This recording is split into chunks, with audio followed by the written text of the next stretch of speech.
Video games are a large and prevalent force in media, and with that size comes variety. Video games can run the gamut from sport to horror, then to grand strategy. There's a lot of things a video game can do and can be. At the end of the day, though, there is something that all video games require to function, and that's an input device. The entire point of a video game, its interactivity, is only achievable with some sort of input device. Believe it or not, most gamers use a touchscreen if you want to count mobile gamers, but for hardcore gamers, the choice is more split between two options: mouse and keyboard or controller. This isn't much of a choice for console play, as controller is going to be the best input for you most of the time, but for PC players, the choice is a little less obvious, as although you do have the option of a controller on PC, it is an extra cost on top of PC building. Quick aside though on PC building before we get deeper, AMD, if you really want to sell more of your GPUs to first time builders, maybe you shouldn't be bundling $60 games. Bundle a controller. It's cheaper than AAA games now, and Microsoft will definitely sell it to you in bulk. And that way you'll be giving every PC player an integral tool for gaming.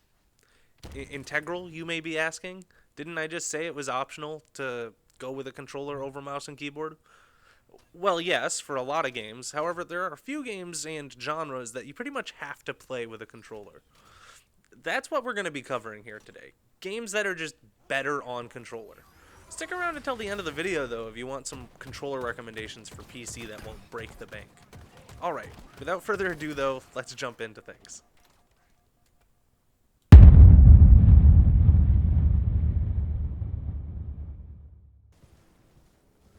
The first game we'll be looking at here today is Elden Ring.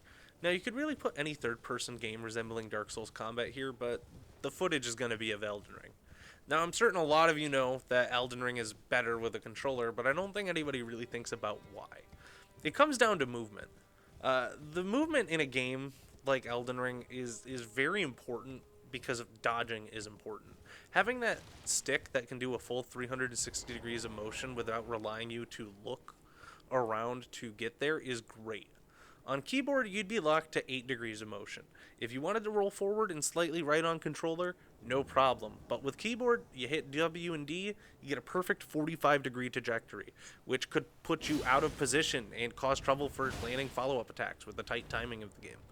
Additionally, the 4 shoulder buttons allow you to have your weapon art, parry, light, and heavy attacks all easily accessible. On mouse and key, you'd be able to map 2 of those on your mouse, but then unless you have extra mouse buttons, you'll have to map the other 2 on keyboard.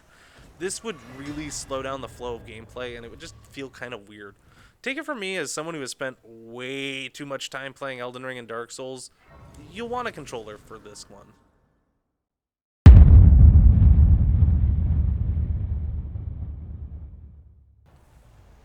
The next game we'll be looking at, or I guess genre, is racing games. Specifically Forza Horizon 5 for the footage. Like mentioned before, this is a case where you want 360 degrees of motion that a stick provides. Cornering requires a little more nuance than the 45-degree snaps you'd get with keyboard. Though with racing games like Forza, there is another controller-specific feature that has the edge over keyboards. Well, at least keyboards not made by Wu-Tang. On a keyboard, there are only 2 states it can be in: press down or not press down.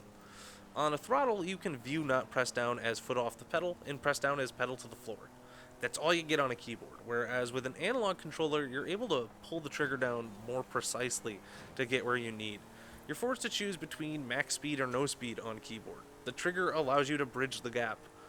Likewise, in a lot of games, your other trigger handles braking. That way you're not stuck between full brakes and no brakes. Now, there is an argument to be made about a full race sim setup, but that can be pretty expensive and time consuming to get working. Most people play racing games with a controller, and that's what I recommend.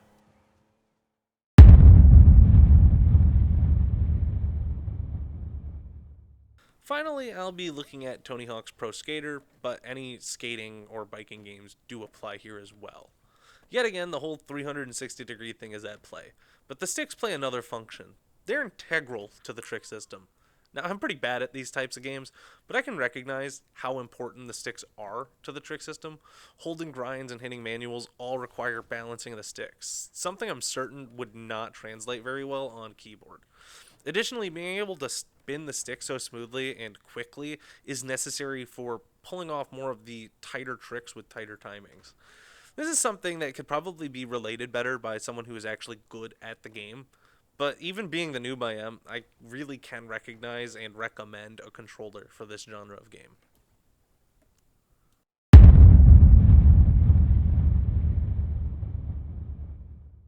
Okay, now that we've gotten through the games, let's take a look at a few controllers that I think are good contenders if you don't have one and you need one. The first controller I'll recommend is also the cheapest. This is a pretty generic PowerA Xbox controller. It's nothing special, but it's officially licensed by Microsoft, so plug and play Windows and Xbox support out of the box is great. And I think PowerA controller quality at this price point is pretty acceptable. That all said, it is a wired controller, so yeah, no Windows Bluetooth pairing hassle or battery issues, but you are also dedicating a USB port to a controller.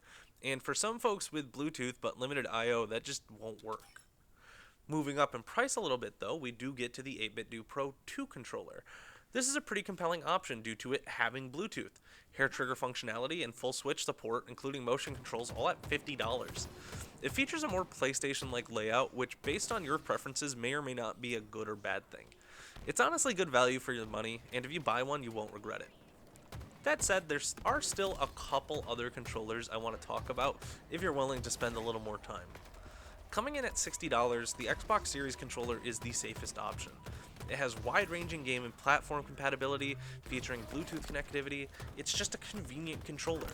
It has a dedicated syncing button that makes it really easy to swap between devices, which cannot be said about controllers made for the Switch and PC typically. The Xbox controller is just a safe choice if you want an easy, no-fuss controller. But if you are more of an enthusiast, there is one more controller that I think you guys should seriously consider, and that's the Gillikit Zen Pro controller.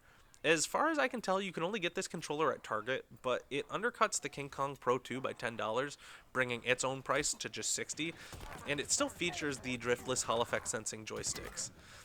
That's a feature that prevents stick drift, and as far as I can feel, it also seems to have reduced the dead zone on sticks compared to most controllers, making it feel really snappy. It also has a nice ergonomic feel. If you do get one, I recommend opening it up, which is easy to do, and taking out the weights in each handlebar. I also took out the vibration motors on mine, leaving me with an extremely lightweight controller. Did I mention this controller is also compatible with the Switch? Only downside I'd say is the controller has some lackluster triggers, but that's not the end of the world.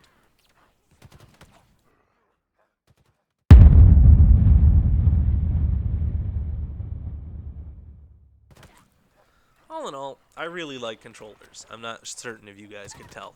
And I enjoy games that allow me to really get the most out of them. But what do you guys think?